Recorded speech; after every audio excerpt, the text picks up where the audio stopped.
Okay, the recording is now running, so I can proceed to jump into the topics that I want to jump into. We'll come back around to the exam, but meanwhile, hopefully you've pulled it off of Slack, and I have my solution that I've got that I can talk from if I want to later too. And I do have the scores, obviously, but I want to integrate that onto the spreadsheet, and we'll perhaps push that up into the general channel, Com1 channel sometime later.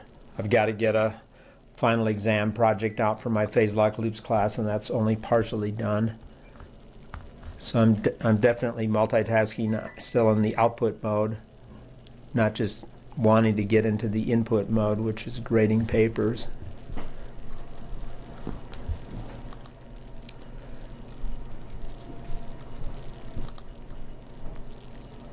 So where we had left off last time, we were looking at frequency division multiplexing, and we had the generic block diagram for the transmitter that was this, saying that you can composite a bunch of messages onto subcarrier modulators. Here we've got 3 of them, 1, 2, and 3.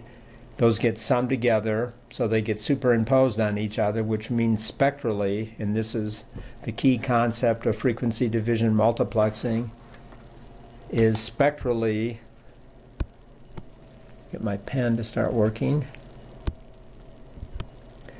they all have to be disjoint spectra, so that when the signals add in that summer there, the spectra that each of those subcarrier modulators produce interleave one another. And we'll show that in the picture here in a second. And then when you get to the receiver, you demodulate from whatever the composite RF modulator is, which is the back end here, before you send it off over the airwaves. And then the first step at the receiver is to demodulate the whole cluster of subcarriers and then break them down, usually with a bandpass filter to separate them out, and then do the subcarrier demodulators. And the modulation types can be anything that we've discussed so far, not pulse code modulation. It could be pulse code modulation, but it would have to be put on a subcarrier. So it's not a baseband modulation. It can be anything that we've talked about. FM and PM, AM, double sideband, and single sideband are the primary types that we have to deal with. We have digital modulations that we'll be talking about in the project, but those would apply too if they would be placing the message onto a carrier somehow. So the example that we looked at last time was FM stereo, a legacy system that started off having left plus right or monaural programming material that would go in here at the baseband. You can have one piece of information occupy the baseband. So when I sort of didn't say that accurately enough. There will, in general, there could be, if you wanted it to be, you could have an M0 of T that would just simply pass on in and would not really have any modulator. It would just pass in at baseband, and that's legitimate. You can only have one of those, though, because then that will occupy the baseband spectral region. So that's what's done over here in FM broadcasting. The left plus right occupies the baseband, which when you demodulate the composite carrier, you can get that one back because it's at baseband. And that's what the block diagram here shows. The FM discriminator is to undo the FM modulator.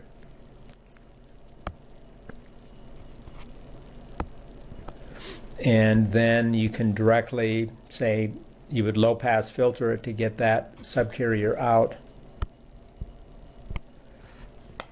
But then you have to take the other signals off of their subcarriers. And in this case, there's only one signal of interest in classical FM stereo, and that would be the subcarrier at 38 kilohertz. And you use the pilot at 19 kilohertz to coherently demodulate it. So you actually have two subsystems beyond the baseband carrier. The one to recover the 19 kilohertz pilot, which is shown here as a bandpass filter, but that could be a phase lock loop that's locked to 19 kilohertz.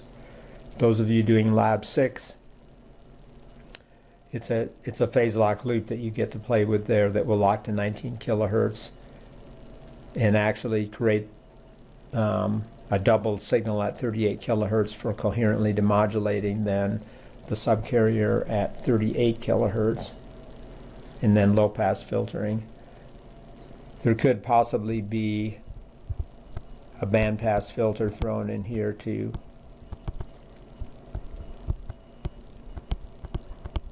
We're going to see that in some examples I'm going to look at here shortly. And the one that's preeminent is the one that's in the quiz, the second sheet of the quiz from last week, and that one is very similar to what I have in the homework. It's that type of a problem. So we'll go look at that quiz right now, and then we'll jump back in and look at this quadrature multiplexing as the very last type, and then the synopsis. Oops, wrong place to go to.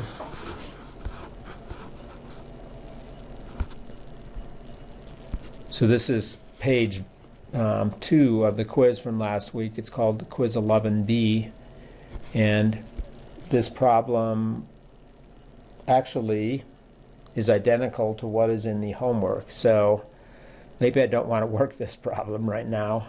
Somehow or another I pulled the same problem to put in both locations. So let's just use this as an example of what to talk about, or I think better yet, let's just pull one of the problems from the old exam, because there were examples in the old exam. So I'm not going to work this problem since it's identical to the one I put in the homework. Does that sound reasonable? Either that or I have to change the homework, and I'd rather not do that. So let's just go over to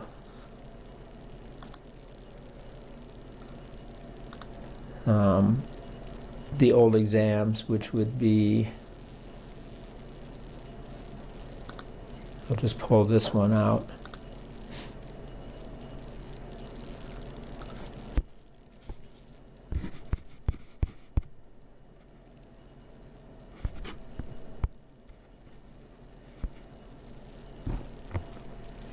So this is one example, and then there's another example on the other old exam. So this is a frequency division multiplexing system, and I haven't drawn the entire block diagram. I'm just giving you here the spectral view at baseband. In other words, starting at 0 hertz is a single-sided spectrum and showing you what the composite spectrum looks like. So you have a baseband component, I call it M0.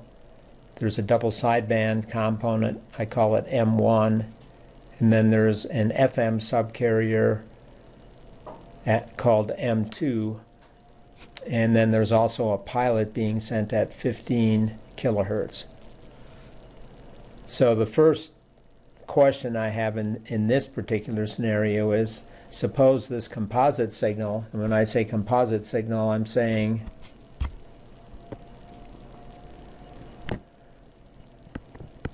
the composite is just to say, looking at it from the big picture, we're going up to 150 kilohertz, so the bandwidth here is W equals 150 kilohertz.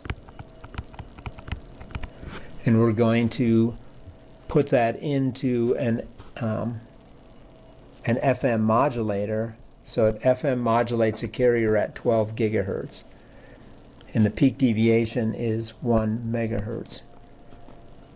So what we're talking about is what is going to be the RF spectrum after we send this composite signal into the FM modulator. So this is a case where we'd use Carson's rule, and we'd say the peak or the deviation ratio is going to be the peak deviation delta F over W, and W is the 150 kilohertz. And delta F is the 1 megahertz. So that's our peak deviation ratio, and then I plug that into Carson's formula for the bandwidth and work that out, and that works out to be 2.3 megahertz. So that's the composite spectrum. And if I wanted to go off to the side, I could draw a block diagram like we had in the notes that would show that we've got these 4 signals summing together in the transmitter and entering an FM modulator. Or I could squeeze kind of a little picture right over here.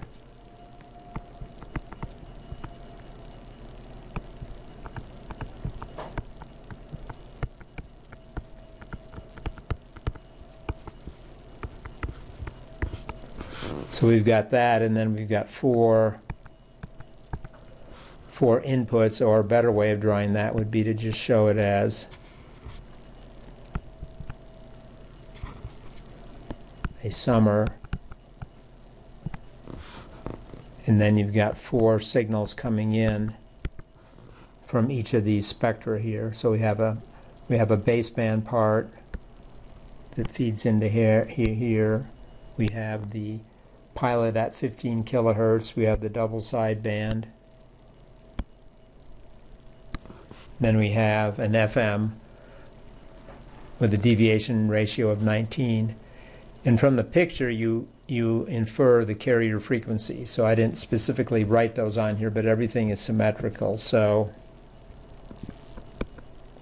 subcarrier 0 is at 0 hertz because it's at baseband. The pilot is just a sinusoid.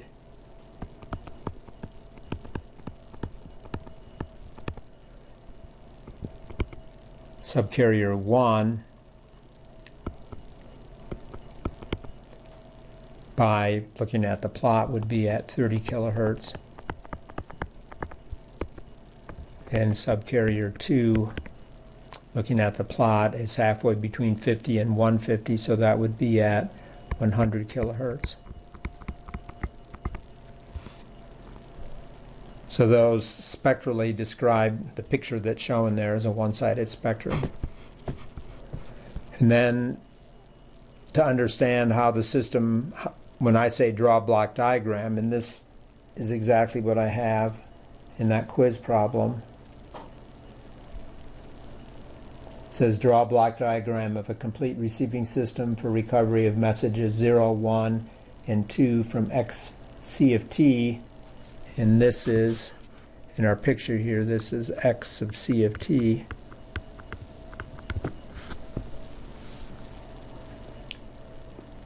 So, and then it says include coherent demodulators which use the 30 kilohertz pilot signal and use signal multipliers, frequency dividers, frequency multipliers, and of course filters as appropriate.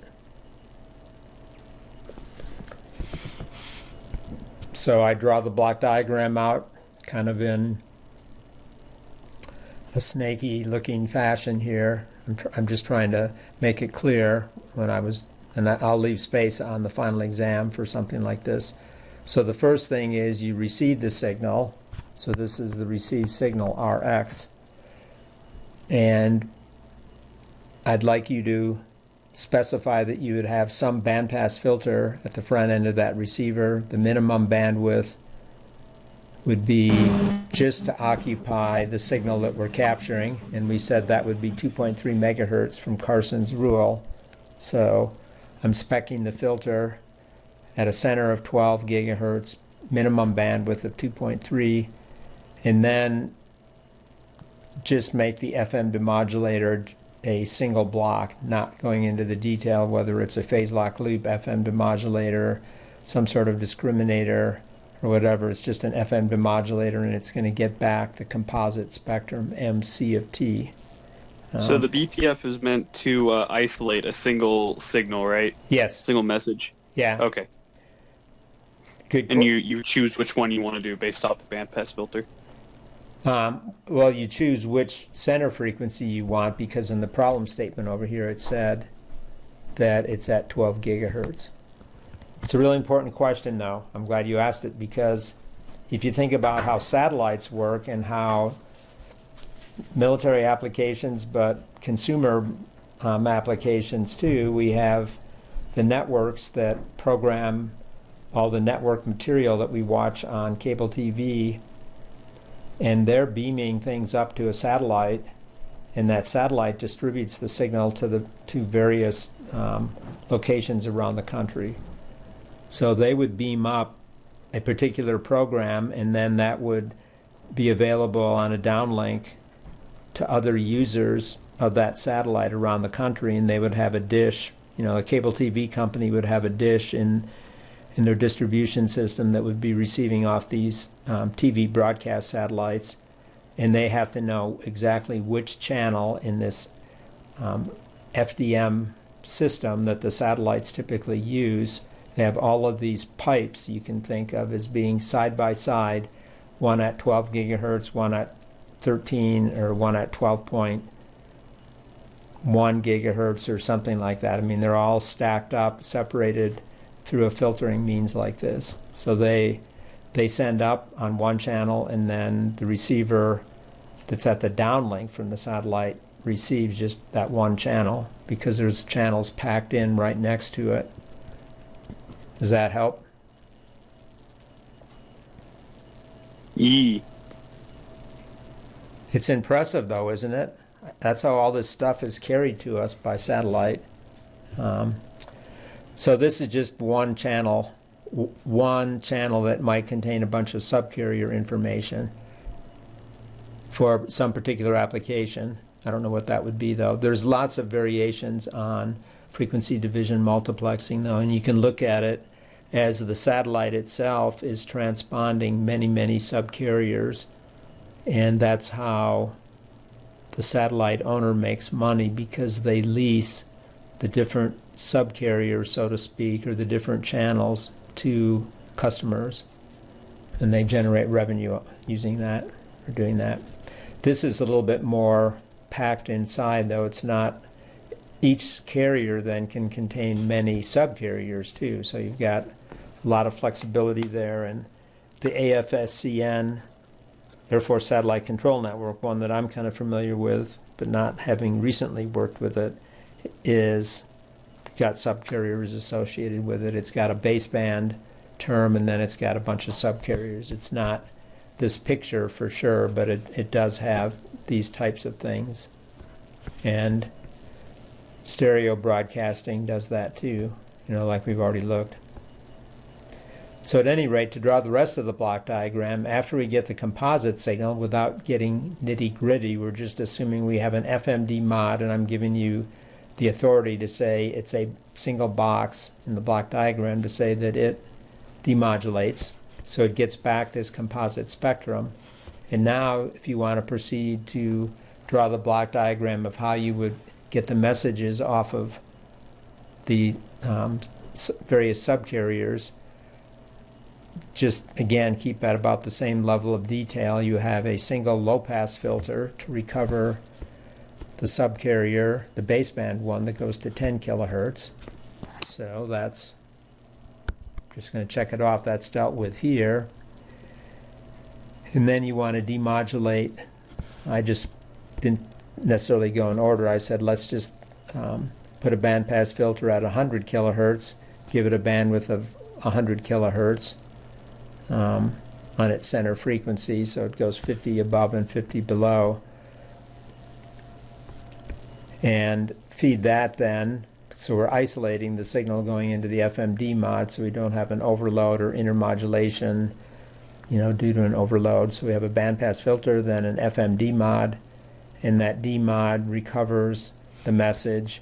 And nominally, if we wanted to be precise about what that demodulator would do, we would also want to have a bandpass or a low-pass filter to actually protect the integrity of the final modulation. So I just said it's going to be 2.5 kilohertz, and I was just utilizing, this piece of information here.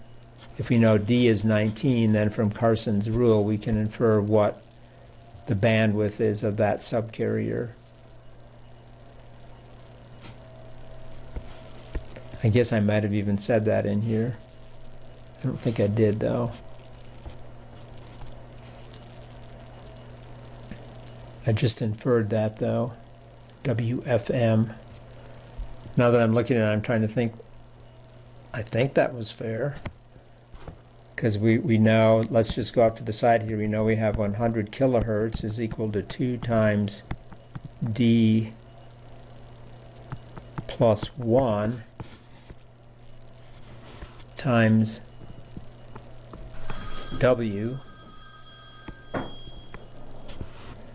And we know what D is, because that was given to us in the problem, right? You know, D is 19. So we have enough information to solve for W. So that's what I did. I had 2 times 20 is 40, and then WFM is 2.5 kilohertz. So I just said, put a low-pass filter in at 2.5 kilohertz. Moving on to the next subcarrier, we have our subcarrier at 15, or our pilot at 15 kilohertz, and that could be a narrow bandpass filter, or it could be a phase lock loop. So I just put or. You can just put that in your block diagram notes. Narrow filter or phase lock loop that locks at 15 kilohertz. And then in this case, because you want to use it to demodulate a double sideband signal, I'm throwing in another block just as a single block, calling it a doubler, so that will double 15 to 30, and then that will be the coherent carrier for demodulating the message that's sitting at 20 kilohertz, which also is pre-processed with another bandpass filter. And then finally, we know double sideband bandwidth is 2 times the message bandwidth, so we know the message bandwidth must be 10 kilohertz if the total bandwidth here is 20.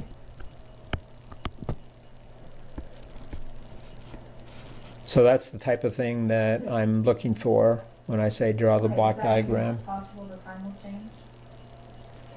You want to just sketch through or take a quick look at the other example since it's in that old exam? I need to not. Sure, go for it. Okay. Hopefully you're not being too intimidated by this type of problem. It's actually pretty straightforward. I just want you to kind of draw the high-level block diagram of what's going on there. Yeah. Well, this was my question on the homework assignment, so. Okay, yeah, and you're not the only it's one. helping me out, so. And Jared, you turned yours in on Monday, I think, and that was before I posted the message saying that the homework wasn't due on Tuesday because of the exam. I just never thought to talk about that. So if you wanna turn yours in again, I'm going to give you guys until tomorrow afternoon to get it in, because I don't think it's going to be that difficult to get that problem turned in. The other problem on 11 She wants nothing more than go to the grocery store. is the synthesizer problem, which we've already gone through those. So those two are due tomorrow. Yeah. And I'm just trying to keep you on your toes because time is ticking, and we're just trying to even out the flow here. So let's go bring up the other exam, the 2018 exam. Yeah. If it's here, Sure. All right. E2 2018, I don't see it here. Oh, I know why it's not here. It's because I never put it in this folder, so I have to go grab it from the web page. So I will just go do that. Get it directly from here.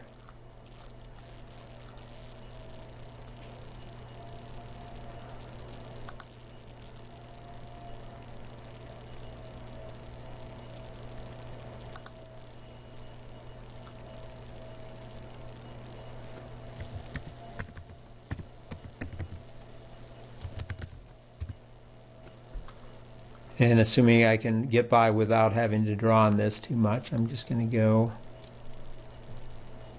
directly from here.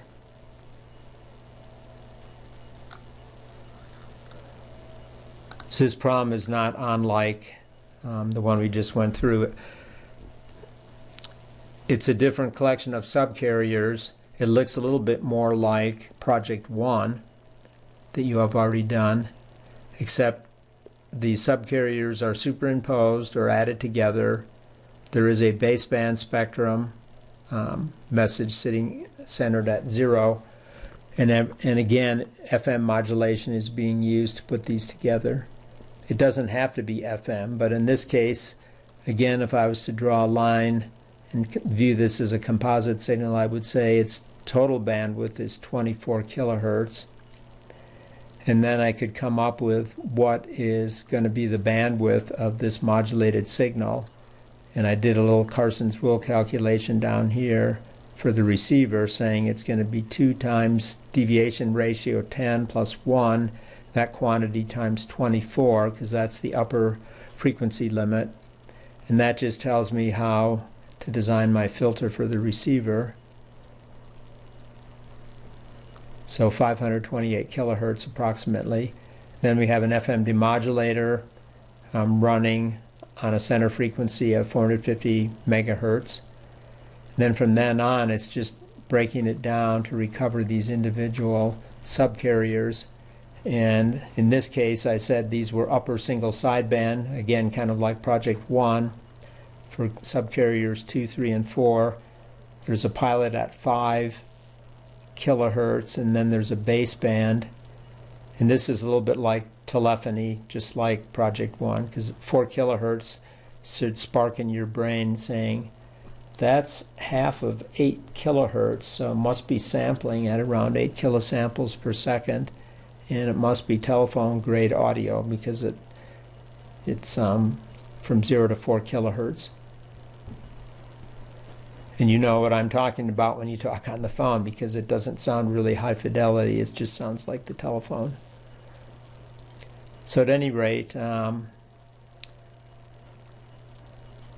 this was a little bit more creativity on my part. I said, okay, we're going to get the baseband signal directly, just like we did before, put its low-pass filter bandwidth at 4 kilohertz, and that brings us the first message out. I called it BB number 1, so I labeled it M1.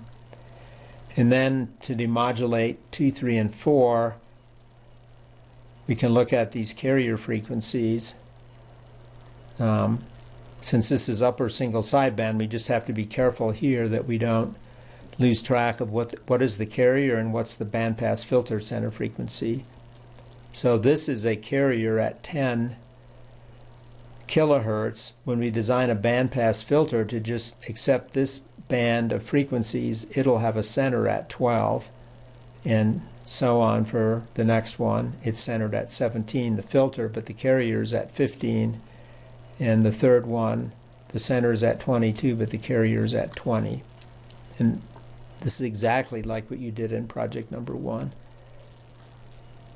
So I put bandpass filters around each of those 3 subcarriers right here, and then follow that by the coherent demodulator, which is a multiplier with a low-pass filter at the bandwidth of the message, which is 4 kilohertz. Then the only tricky thing is coming up with the coherent carrier itself. And I took liberties when I said you can use multipliers and dividers and that sort of thing. So I said, okay, we'll lock a phase lock loop onto the subcarrier at 5 kilohertz, and then I'll put up a doubler to get 10 kilohertz. I'll double a second time to get 20 kilohertz. And then I'll have a tripler to get 15 kilohertz, and then I feed those signals in for my coherent demodulation over here. It's not, like I said, it's a very high level proof of concept kind of design of how it would function. It doesn't tell you what the filter order is because I'm not asking for that much detail, but it would probably be best to have a filter to separate things so you don't have any overloading or intermodulation type products that would come in just because we weren't segregating signals. All of you that have been in the lab know that when you feed a signal into the mixer, it gets multiplied by the fundamental, but it also gets multiplied by harmonics of the fundamental. So to try to keep things from getting all polluted in the frequency spectra, try to segregate things using the filters. Any questions?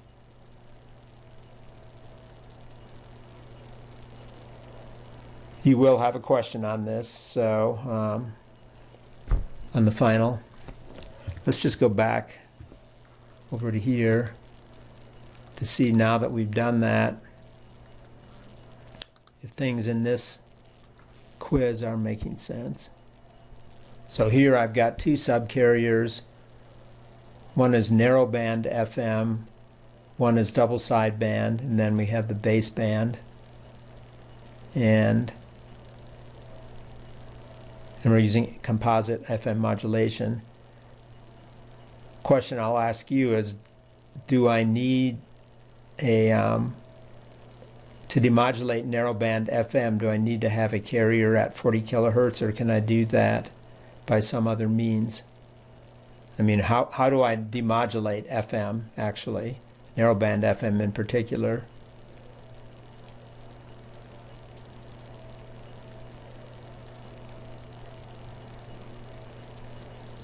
We could use a phase-locked loop, right? Yeah. It doesn't, and so we if it's narrowband FM, there will be a carrier sitting at 40 kilohertz when it's not being modulated. So the phase-locked loop could lock onto that. We could also just set up a discriminator. In the discriminator's center of its linear region, remember the homework problem you had with the discriminator and the bandpass filter and that kind of a setup. We could do that type of discriminator. You still want to proceed that with a bandpass filter, just to make sure the other signals don't leak into the processing elements that you're going to have to do the FM demodulator, the discriminator. So in the double sideband, we've seen that in the other examples, and of course the pilot is there to help with that. And in order to go from 30 to 70, you just have to be creative again, because remember, you can use dividers and multipliers to get to the frequency that you want for your coherent carrier. And you can use, let's see, I think in this problem I don't give you enough information. Now that I'm looking at it, you don't have enough information to design the bandpass filter that's going to receive your composite FM modulated signal. So let me just pick a value of D in here so that you can complete that part of the design. How about D is equal to 10? To just use that so you can complete that part of the design. That will allow you to specify the bandwidth of the bandpass filter when you receive the FM signal at 450 megahertz. So Jared, I guess I'm forcing you to turn your paper in again, since I don't think you would have picked 10. And if you didn't do the analysis, then I'd take off a point or so, point or two. Any questions? Any questions, Colton? Since your voice comes through nice and clear, I want you to make sure you're understanding it at this point. And anybody, I'd have to go try it okay, myself. okay. Okay, what I'm going to do now is I'm going to go finish up the chapter and then decide project exam or appendix A. So another type of multiplexing that's talked about in the book is quadrature multiplexing. And quadrature multiplexing could actually be wrapped up inside on a subcarrier. So that's one of the things about frequency division multiplexing. And maybe some of you have already thought about that you could concatenate one into another. So you could actually take any subcarrier in an FDM system and make it be composed of subcarriers onto itself. Or it could be a subcarrier that has quadrature multiplexing on it. In this case, it would be able to handle 2 channels with quadrature multiplexing. So quadrature multiplexing takes advantage of the fact that sine and cosine in a signal processing sense, sine and cosine carriers are orthogonal to each other. And you actually learn about that in Fourier series analysis, that a sine and a cosine are orthogonal to each other, meaning that they're at 90 degrees. You know that from the trig identity, and signals that are at 90 degrees don't really overlap each other because they're viewed as being independent, and that's what the analysis here will show. So we can modulate onto the cosine carrier M1, modulate onto a sine carrier M2, and then we'll transmit the composite. So just go ahead and transmit one on cosine and one on sine. And before we started in this class, you'd probably say, that's not going to work. Won't I get one signal interfering with the other? Well, if we look at the analysis, though, in this model, we're going to multiply by the cosine carrier, and we're going to multiply by the sine carrier to get the other one back again. And the nature of the trig identities is that when we're multiplying times the 2 cosine, when the 2 cosine goes times the a cosine, we're going to get a cosine of a 1/2 plus cosine 2 omega c. But when we do in the receiver, say when this comes along and then also multiplies times this, we're going to get cosine times sine, and that's going to give us a sine and a sine. So we're going to get 2 sine terms, and because the frequencies are equal to each other, we're going to end up with a sine. On the difference term, we're going to end up with a sine omega ct minus omega ct.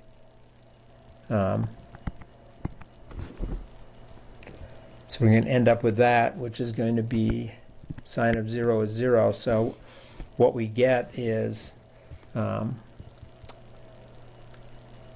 we demodulate and look at the output, but this example right here is saying if we're trying to recover message 1, which is this pathway here, or actually D1, we have this these 4 terms in the square brackets because we're doing the sum and the difference from each of the terms that we're receiving. And as long as this phase error theta is approximately 0, then that term's going to go away, and the double frequency terms are going to be removed by a low-pass filter, just like in an ordinary coherent demodulator. So the textbook answer is that we get back this. That's good. And then this is crosstalk. Small or approximately 0 if theta is approximately 0. So we stand to get a small amount of crosstalk, but as long as we can keep the phase error small, which, thinking back to the phase lock loop, that's the reason why we want the static or the steady state phase error to be really small, so that in an application like this we would not have crosstalk or minimal crosstalk. When you go through the analysis for the signal that was imparted onto the sine carrier, we get back the message M2, and then that term is approximately 0 for phase error being 0. So quadrature multiplexing, it's pretty exciting actually, because it gets the same bandwidth efficiency as single sideband. Single sideband, you're able to, use the upper and lower sideband for separate messages. In the case of quadrature multiplexing, both upper and lower, both waveforms use the full double sideband bandwidth, but the fact that the carriers are sine and cosine means that they're orthogonal to each other, so you don't see anything when you demodulate it. I mean, you could, kind of a weird drawing that you could make would be something like this. That comes in there, and then effectively, I can't draw this all that well. It's just sort of a strange concept that came into my mind on the orthogonal carrier. It's like rotated 90 degrees. In the blue and the green, messages don't see each other or don't land on each other, project on each other, because the sine of the angle, or the angle is approximately 0 and the sine of that angle is 0. So the quadrature terms, both on y sub d2 and y sub d1, are approximately 0. So two totally different techniques between quadrature multiplexing and single sideband. Single sideband has been practical for a very long time. Quadrature multiplexing is newer because coherent demodulation has always been a pretty premium type of capability, and quadrature multiplexing cannot function without coherent demodulation, whereas single sideband, it can function without coherent demodulation. I demoed that in the Jupyter Notebook. If you remember, if there was a frequency error, which is above and beyond a simple phase error, frequency error is a more gross sort of error, because it's a linear phase error. We were able to get the message back for an audio signal just with a message frequency shifted up or down by some small amount, hopefully not enough to cause the speech to be too unintelligible.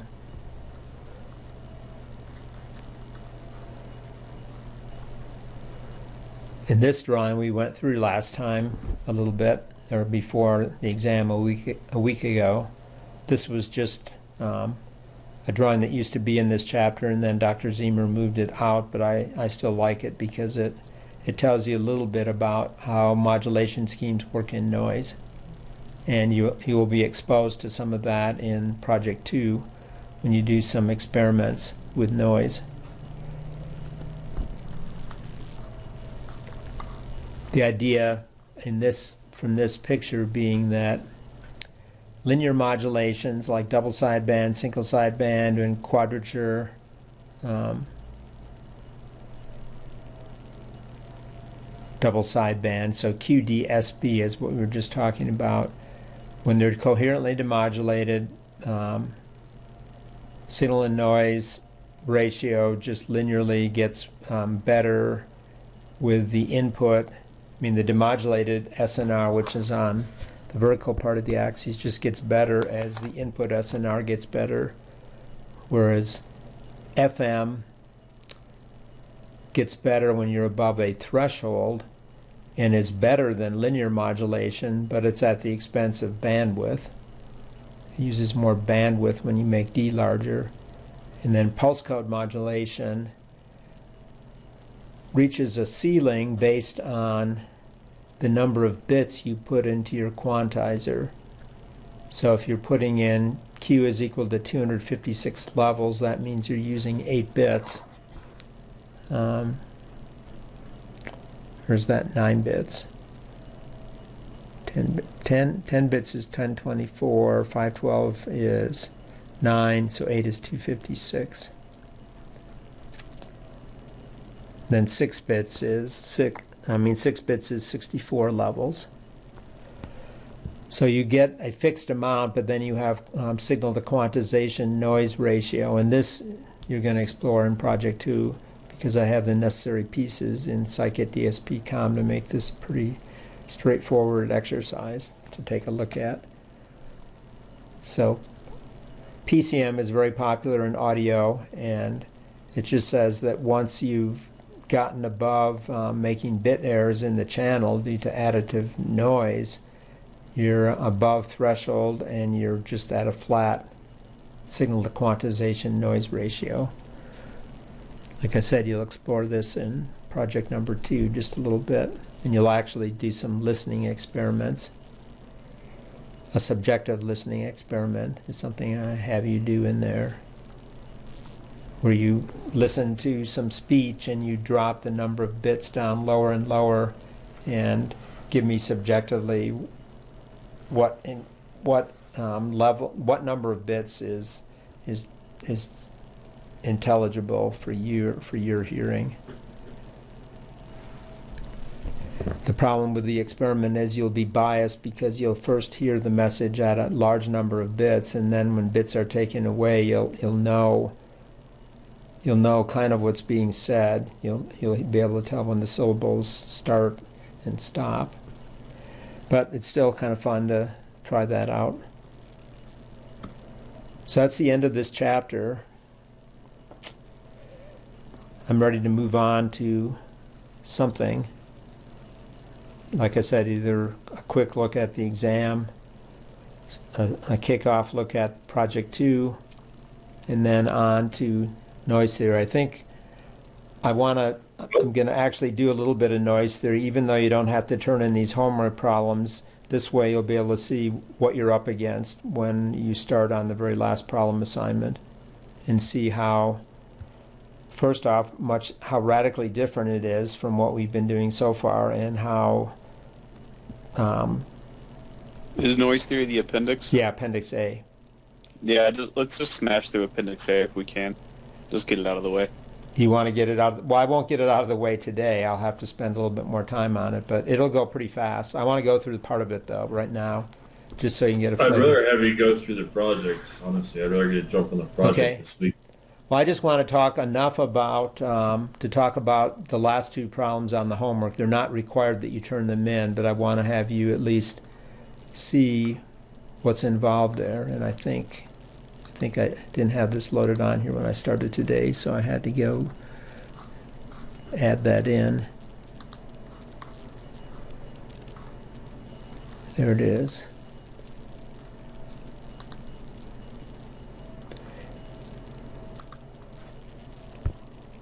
Physical noise sources. So the homework problems that the first 2 problems from Appendix A were from these 2 ideas, thermal noise and Nyquist formula.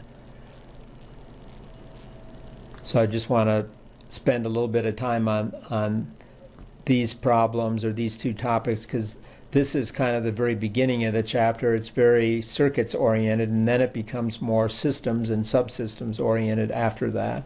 So this is like the circuit side of the topic, and then it grows up and we move away from touching the individual components to now characterizing components at the subsystem level. So it starts, though, by saying, okay, all electronics, all devices have active devices and passive circuitry both have internal noise sources. It can be as simple as a resistor.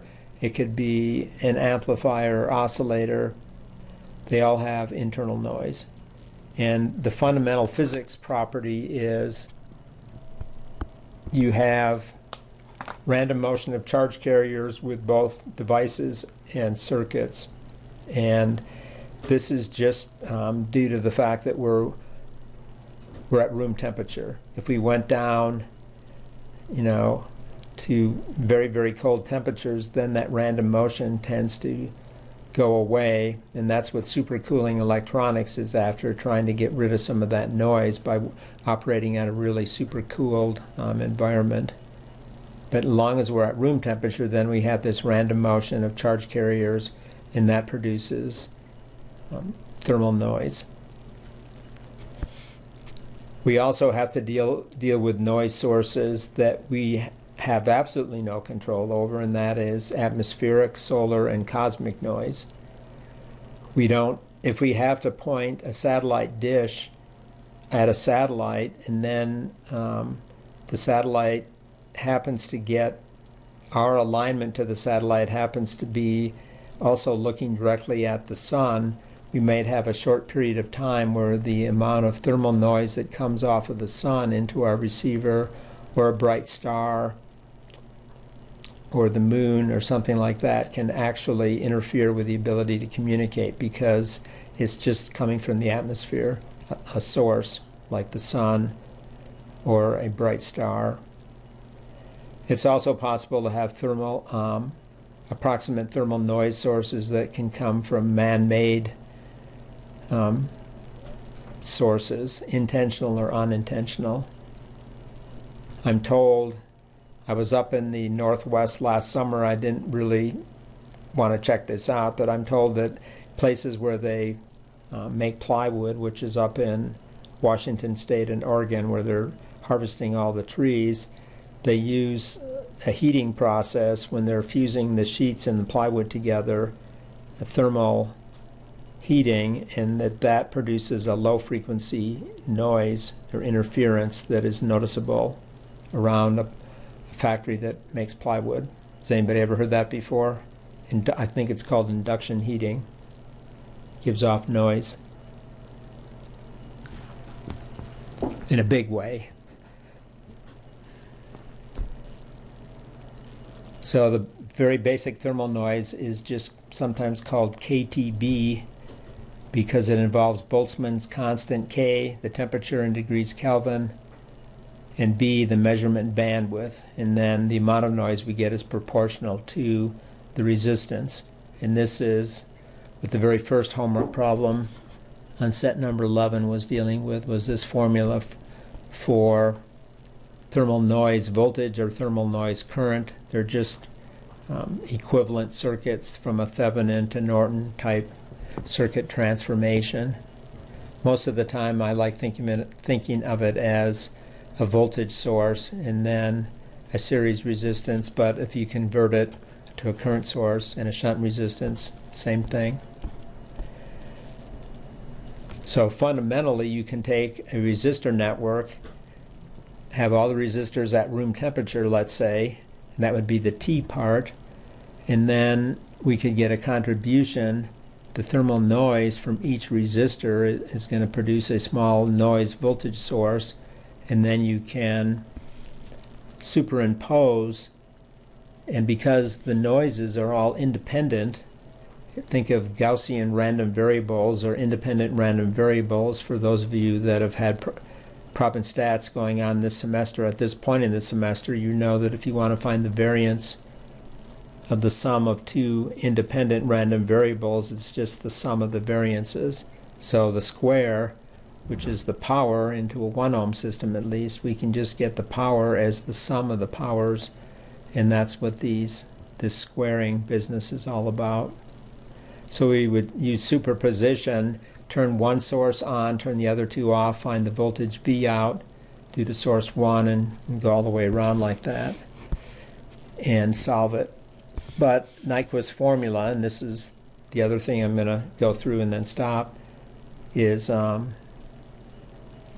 comes to our rescue and lets us just use the formula, which says that if we have a two-terminal device and we can take a device or circuit that has many nodes in it, but just say we want to find out what the RMS noise voltage is across any two nodes, what Nyquist's formula says is that we find the impedance looking into that port where we have our two nodes, call that Z, as a function of frequency F, and that's just, thinking of S in an inductor, an RLC network. All I'm doing is just thinking that,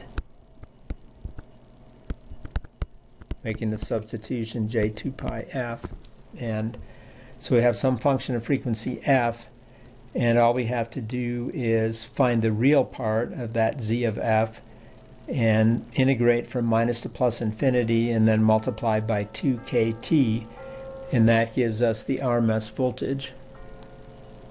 If we have a pure resistance, then we're not a function of frequency anymore. We just have a pure resistance, say it's R equivalent. Then we just integrate that from over a bandwidth minus B to plus B, and then that gives us this equation that we had over here. It's the identical 4kT RB is what we have once again. Only now R is the equivalent resistance. I think I'll maybe say a little bit more about this next time. What's curious is you've all used LT-Spice at one point or another, and LT-Spice has different modes that you can operate in. You're familiar with the DC mode, the .tran mode, and the .AC mode. There's also a .noise mode. So the .noise mode says that you can analyze a circuit using essentially Nyquist formula. It will get you noise as a function of frequency, and then you can choose to integrate it how you want to, and it has some tools to support that. But you can do circuit analysis with SPICE just for the noise due to thermal, due to the resistors, and then there's also other models for the active devices, which gets discussed briefly in the next few pages, but I'm going to stop at this point. Have any of you ever used the noise analysis in LT-Spice at this point?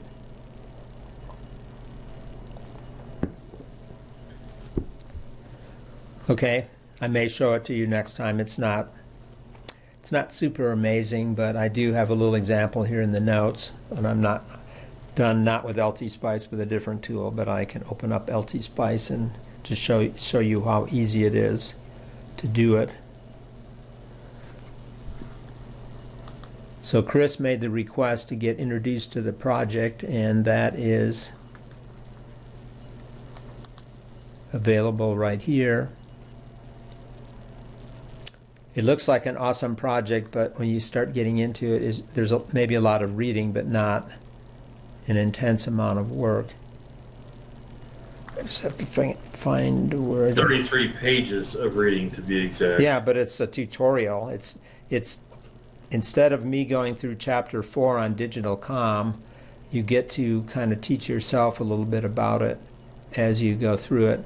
I know what you're saying, and I've heard it before, but there it is.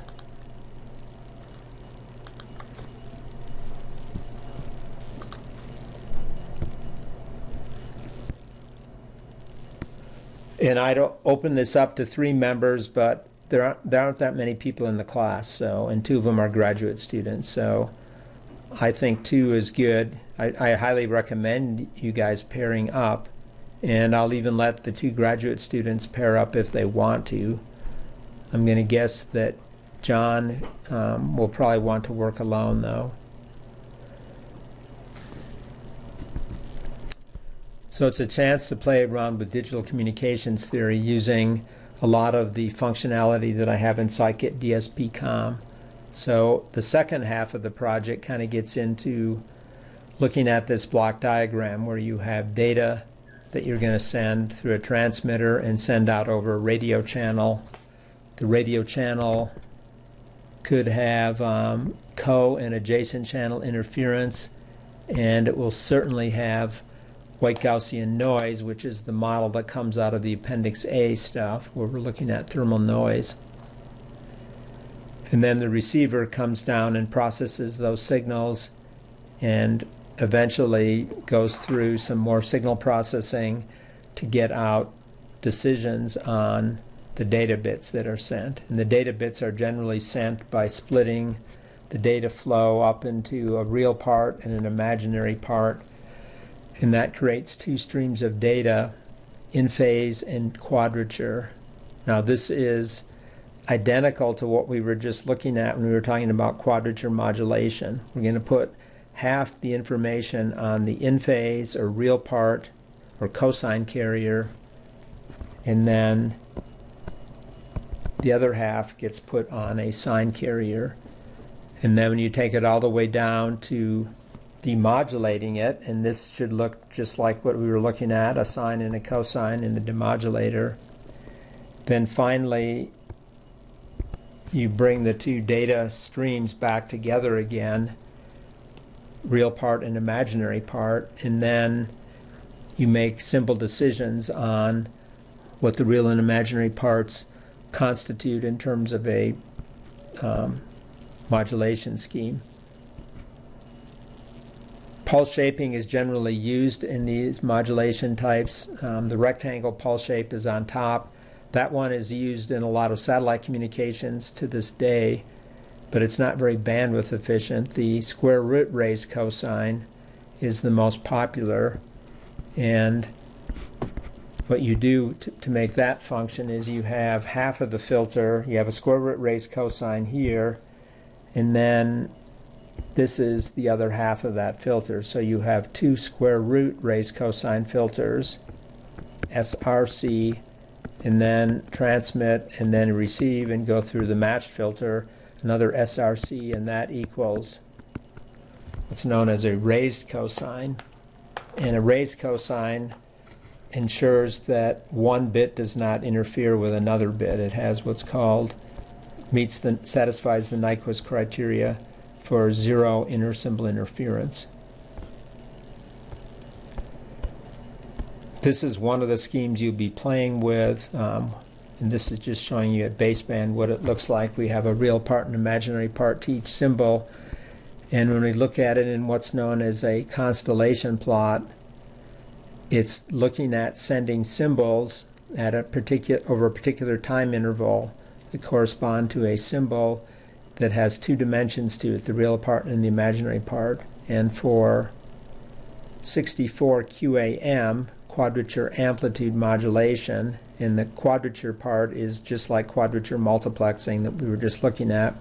The 64 part means that we have 64 different points that we can put up in this constellation plot. So we can send, rather than just one bit of information per symbol, we can send log base 2 of 64, which in this case is 6 bits per symbol. This type of modulation is used all over the place. It's used in LTE, for example. Cellular telephony uses this embedded inside of another scheme known as OFDM, orthogonal frequency division multiplexing, which is a form of FDM that we were just talking about.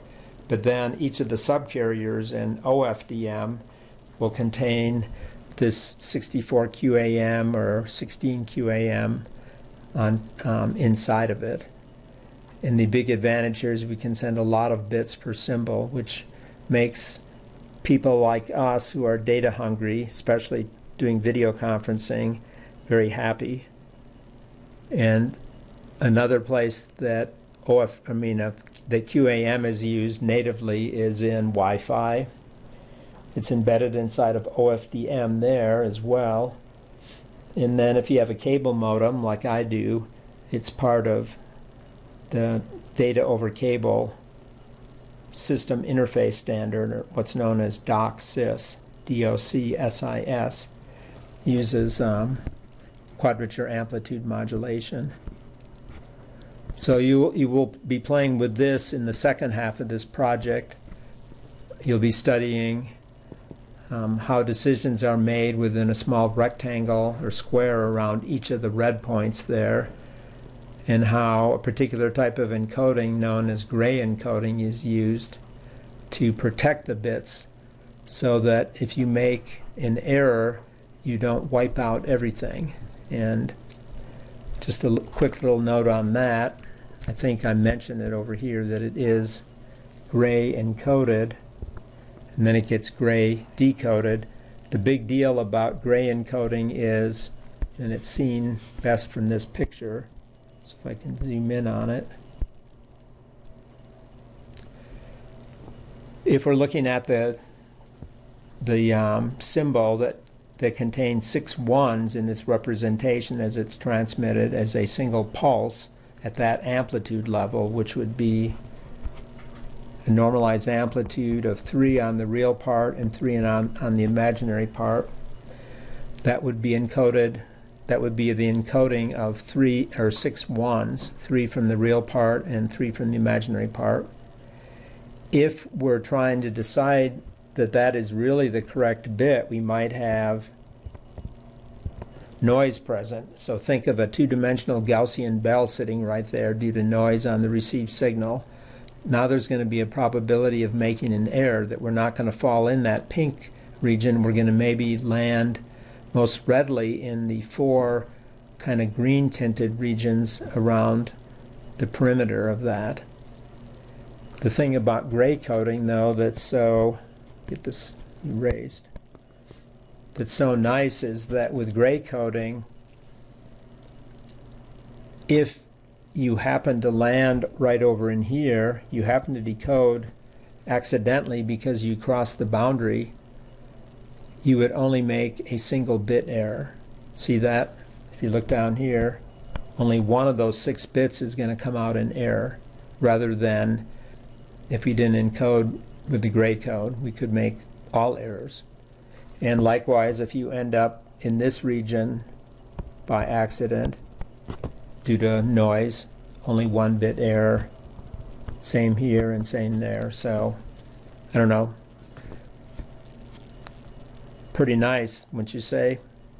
1 error versus all 6. Now, if you have a whole lot of noise, you can still make more errors because you might be even further away. You might have so much noise that you end up in one of the other slots, ones that I have clear but are talked about in here. This is just what the mapping looks like for the 64 QAM case.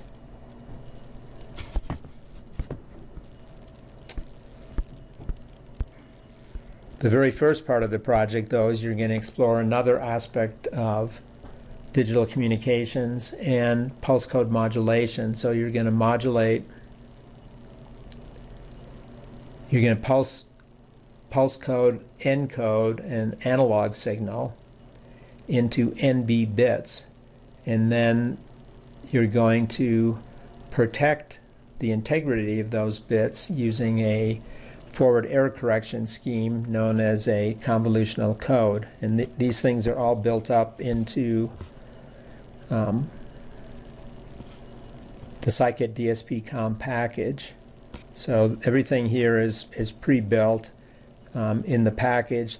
The box in the middle that's kind of a greenish tint to it, those are built up in the Jupyter Notebook with a little transformation function.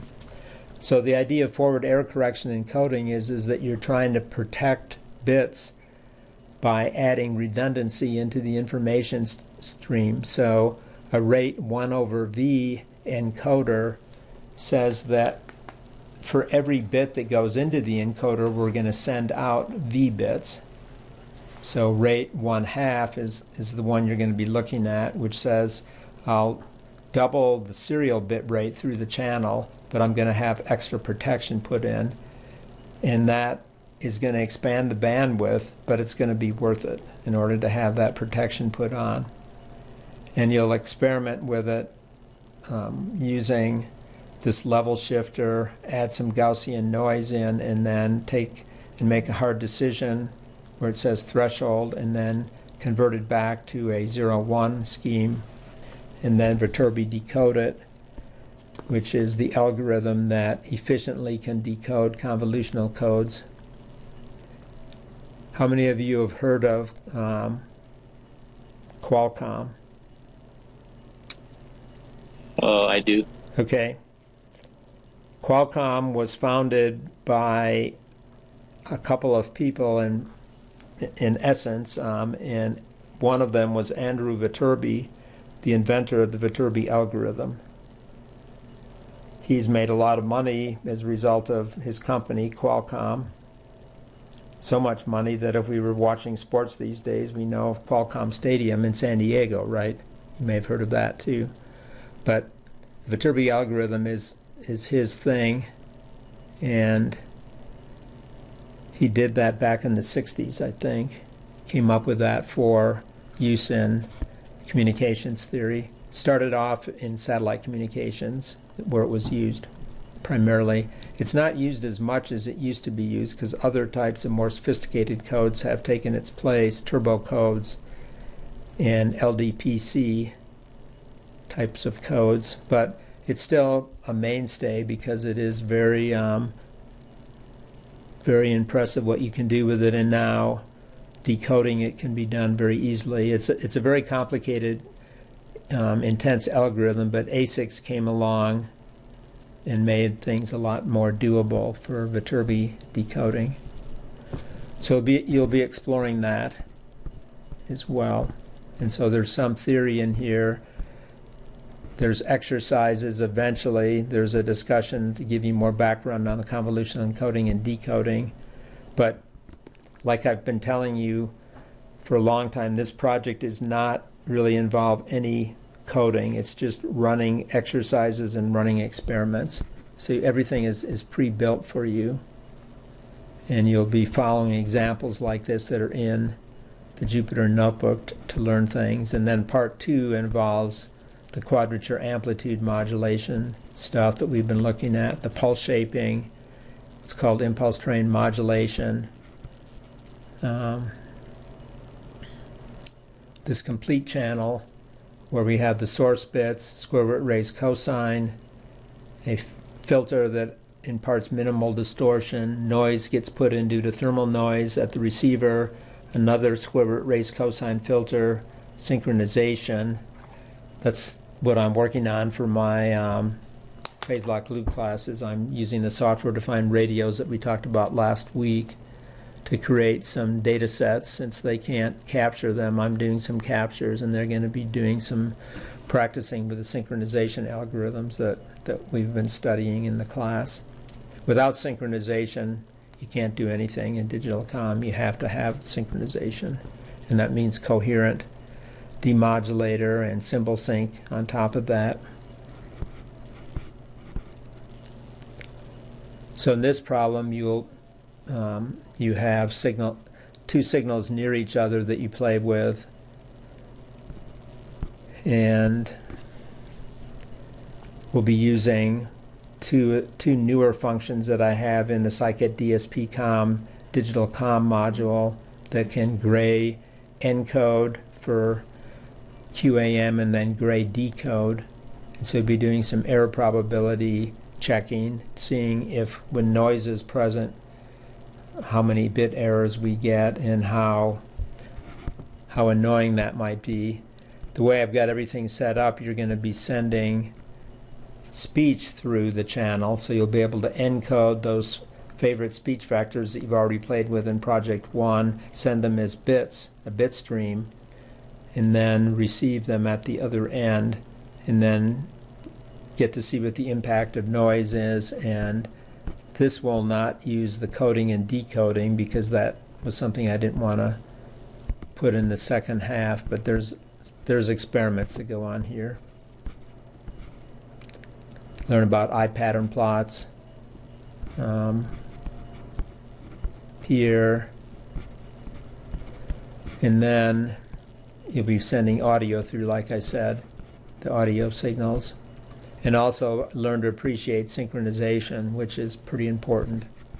If the bits get miscued, then you get back nothing, so you got to be properly aligned. So the project tasks start down here. You can see there's not an incredible amount of things to do. 1 and 2. You'll learn how to make some bit error probability plots, how to measure degradation by collecting bit errors and estimating. Appreciate things that you learn in prob and stats about trying to get a good statistical estimate. So you'll learn to appreciate that right here, where I say collect at least 100 errors so that the confidence interval is very small. The last part is just some background, some added reading to learn about some of the things. I will be demoing this probably next Tuesday. Trust me though, Chris, I know you're nervous, but it goes really fast. I've been here so many times before, and I've always had somebody that's very worried, just like you are very worried, and you're justified. But then they come along and they say, "Oh, I've got it done. It happened a lot faster than I thought it would." So I think you'll be pleasantly surprised, and I'm just trying to get you to learn by hands-on some digital comm stuff. This to me is a lot more pleasant than just the dry theory. You're going to be, playing with it and seeing what happens and visualizing things. So that's been my approach for quite a number of years. This keeps changing around a bit because I keep developing more stuff for Scikit DSP Com. I am out of time though, and didn't talk about the exam, but before we depart, since I know at least one of you wants to ask me a question, maybe I overlooked something, I was confused about one paper in particular. But what I want to do on this sheet right here is I am going to be processing things, but I want to just give you what the scores were. So we have a 93, 2 at 85, and then we have an 82, 76, and a 65. Like I said, I'm going to put that in my spreadsheet, and then I'm going to compositize things. Colton was asking me yesterday the standing in the class, and I'm very guilty of not having graded a lot of papers. But one of the things I want to point out to you, in spite of the fact that I haven't gotten homework papers managed or project one, and my only excuse is I haven't done it, but in the bigger picture, this is the first time I haven't had a grader in probably about 4 years, but the class is small, so that's the reason why I don't have a grader to help me. I just want to remind you, though, that the final is 30% or 25%, and project 1/2 comes in at 20% or 25%. So as it stands right now, since I haven't graded project one in particular, there's still 50% of the grade sitting out there between the final and then how the projects stack up. What I do though as a optimization is when I compile my spreadsheet after all the numbers are in, I will adjust the weighting of the final to be 30% or 25%, and then the project to be 20% or 25%. So I will raise or lower how those two attributes merge into your final number. So an example I gave, I think yesterday, suppose on the project, your project average is 90 and your score on the final is 85. I will count the project as 25 and count the final as 25. If on the other hand your average on the project is 90 and you get a 95 on the final, then the final will be worth 30% and the project will drop down to 20%. Does that make sense? That was in the syllabus at the very beginning, but now it's something I'm sure you're more interested in thinking about.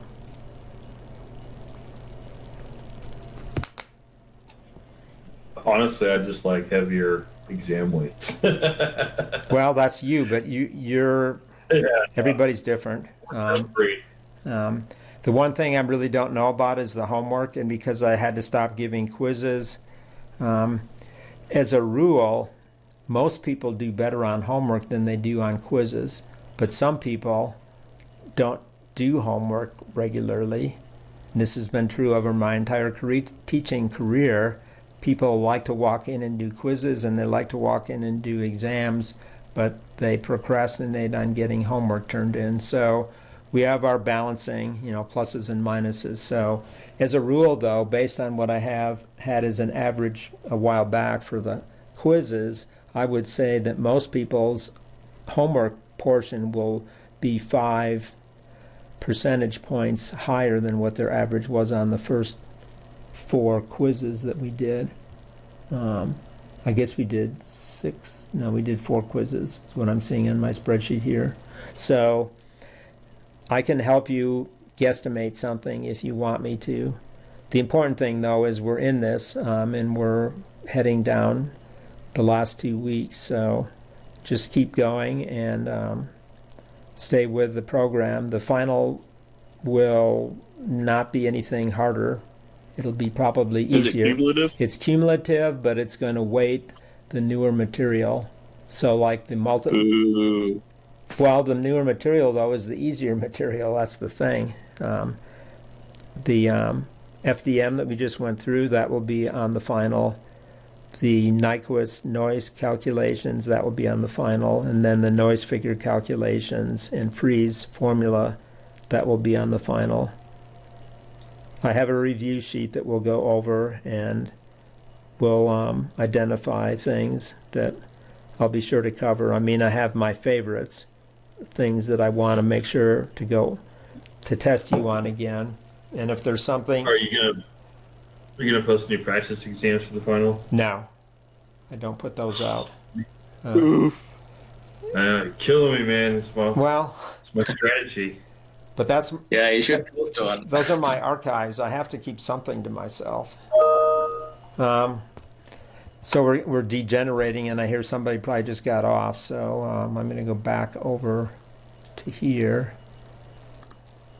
Actually, before I go over to here, I'm going to stop my video, unless you want to say. Have a good day. Yeah. Okay. All right, bye. Bye.